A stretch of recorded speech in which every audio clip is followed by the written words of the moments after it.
Hello there, Commonwealth from here. The delay of the sequel to The Legend of Zelda Breath of the Wild to spring 2023 was declared due to the necessity for a little more time to deliver a game that again redefines the action-adventure genre, 6 years after doing it last time. Though that doesn't have to be the full truth, and most likely isn't, as a delay of a 3D Zelda game, especially towards late in the current console's generation, has often a different weight than just the need to finish the game. In the case of Ocarina of Time on the N64 and Skyward Sword on the Wii, fair game. But in the case of Twilight Princess delay from holiday 2005 to holiday 2006 and Breath of the Wild's second delay from 2016 to 2017, it was clear that something else was also behind this decision. So let's get right into it after you have liked, and if you haven't already, subscribe as we're closing in on 300,000 subscribers, less than 4,000 left to go, and with it our Switch OLED Plus game giveaway, or if you prefer, a different Switch model or successor. And why am I saying that? Because one of the key reasons for Twilight Princess and Breath of the Wild's delays was the next Nintendo system. The Wii replacing the GameCube in the case of Twilight Princess, and the Switch replacing the Wii U in the case of Breath of the Wild. As we all know, Breath of the Wild had a simultaneous dual release on the Wii U and the Nintendo Switch on March 3rd, 2017, as they didn't dare to release the game first on the Switch before the Wii U, after they did just that for Twilight Princess on the Wii over the GameCube in 2006. Now in 2022, over 5 years into the Nintendo Switch lifecycle, history could have repeated once again, and a new Zelda game might once again be used to push new hardware the year after its delay. Whether a new more powerful top-model Nintendo Switch Pro or a proper successor, the Nintendo Switch 2. So let's go over the case for both of them. The Nintendo Switch Pro rumors are almost as old as the 2017 system itself, but are still with us and for a good reason. Since the Switch is Nintendo's most successful home console of all time and only has handhelds left to surpass at this point to claim the ultimate crown. There's only one issue. By the release of the sequel to The Legend of Zelda Breath of the Wild in spring 2023, the Nintendo Switch will be over 6 years old, making it the oldest home console to still not have a successor in Nintendo's history when we look at the biggest North American market.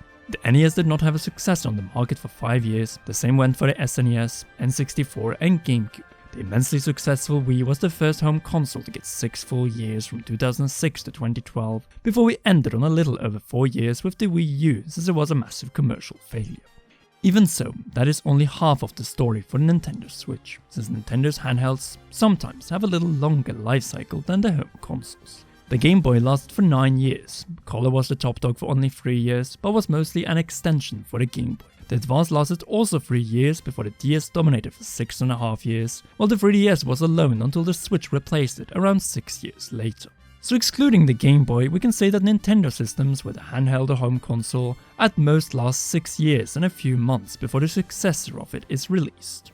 The Nintendo Switch will be dangerously close to that number by late spring 2023, so around the release window of the sequel to The Legend of Zelda Breath of the Wild, which obviously is coming out to the system. So how can Nintendo break this 6 years and something months cycle for the systems with the Switch? Simple, give us a more powerful Switch model in docked mode. A Pro or Ultra model with the specs that have been leaked from Nvidia.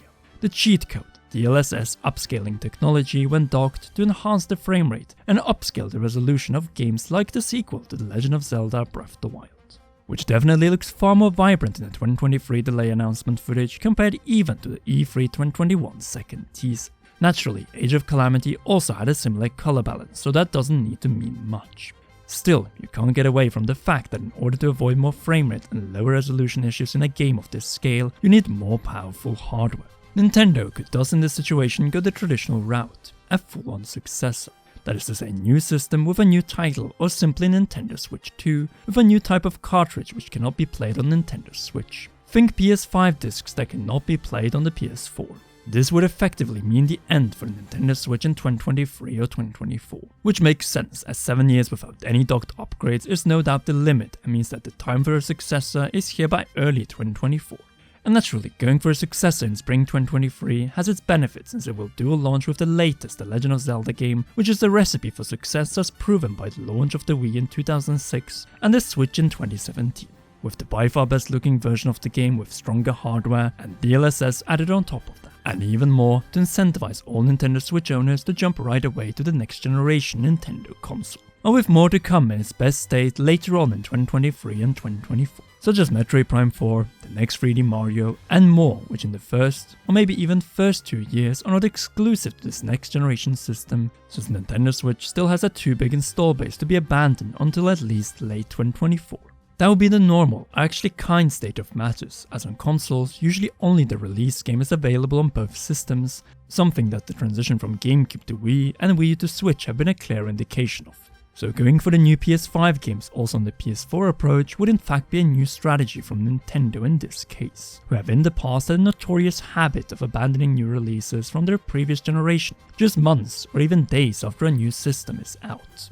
And with this new generation, but games from this one on the previous generation for another 2 years approach, Nintendo can stay true to their promise in 2021 that Nintendo Switch is halfway in its life cycle. Halfway in getting support for new games, but not necessarily the best version of said games. Just as what is the case to the end of 2022 between the PS5 and PS4 with games such as Horizon Forbidden West, all the way to God of War Ragnarok this holiday. Meaning that Nintendo in the new generation and system scenario might still release new games on Nintendo Switch which don't run as well until the end of 2024. And that is, until it is clear that its successor is well a success and can from that point move on its own. Ironically, succeeding the Switch with a new system in spring 2023 that eventually will run games that Nintendo Switch cannot is the most risky move for them, as history has proven with the transition from the DS to the 3DS and the Wii to the Wii U. With this in mind, a far more secure option for them is thus to extend the life cycle of the Nintendo Switch, and the first step to do that is, as we have stated, a top model Nintendo Switch with better docked performance. One that isn't as strong as the successor would be, but which still has the ability to take advantage of DLSS. A new model that runs on the same cartridges as the Nintendo Switch, just like the PS4 Pro has done with the same PS4 disc as we can use on the 2013 PS4. The strongest Nintendo Switch yet, with a clear TV gaming advantage over all the other members of the Nintendo Switch family of systems. An expansion of the family that will allow to extend the life cycle of the said family for another 2 to 3 years, securing not only that the sequel to The Legend of Zelda Breath of the Wild will be available with the entire family in 2023, but also Metroid Prime 4, the next 3D Mario, and maybe even Mario Kart X. The last one depends on whether the family will be even further expanded with an even stronger model in 2025 and then possibly even in 2027, or if 2025 is true to Nintendo's statement that 2021 was the middle of the Switch lifecycle, then 2025 could be the year of the successor. The alternative to 2025, as we outlined in a previous video, is to go all the way to 2029 or even 2030, since it is likely that the PS5 and Xbox Series X will be succeeded in 2027 and you don't want a new system anywhere near this window. Nintendo's strength is in launching successors when no other successor is on the horizon, and Nintendo Switch coming out in 2017 was the perfect example of that, as it could carve a massive space for itself for almost 4 years before consumers had to buy next generation hardware from Sony and Microsoft. And it is likely that Nintendo wants to remain in this middle cycle sweet spot where they can launch massive games to ensure the success of their system. As we all know, games sell systems, and what games does Nintendo have in 2023 that could push people either to a successor or a top model? The sequel to The Legend of Zelda Breath of the Wild obviously, possibly Metroid Prime 4 which will be nearly 5 years into development by the end of the year, and obviously the next 3D Mario since 6 years have passed since Super Mario Odyssey. That is the big original 3 in one release year. New 3D Mario, Zelda and Metroid. Something that has never happened before, not even during the launch cycle of the NES in North America. A lineup that secures success, whether it is for a successor to the Switch or just the launch of its strongest model yet in spring 2023. So what is my take? After the delay of Breath of the Wild 2, it could be either, but that is only until I remember everything else we're supposed to have on the Switch in 2023. The second half of the Mario Kart 8 Deluxe Booster Course Pass, Nintendo Switch Online Expansion Pack which is a massive revenue stream for Nintendo, and many other games that are still to come on the Nintendo Switch. Thus a full-on successor which has the aim to abandon the Switch by the end of 2023 or even sometime in 2024 is not only very risky for Nintendo, but also a very insulting move towards a system that is far from its peak yet. Which stands in contrast to the Wii which had massive droughts in its final 2 years on the market. That is definitely not the case with the Nintendo Switch. No doubt, extending the life of what could be their greatest success of all time with the largest install base ever, perhaps even bigger than the PlayStation 2, equals more money than Nintendo could even dream.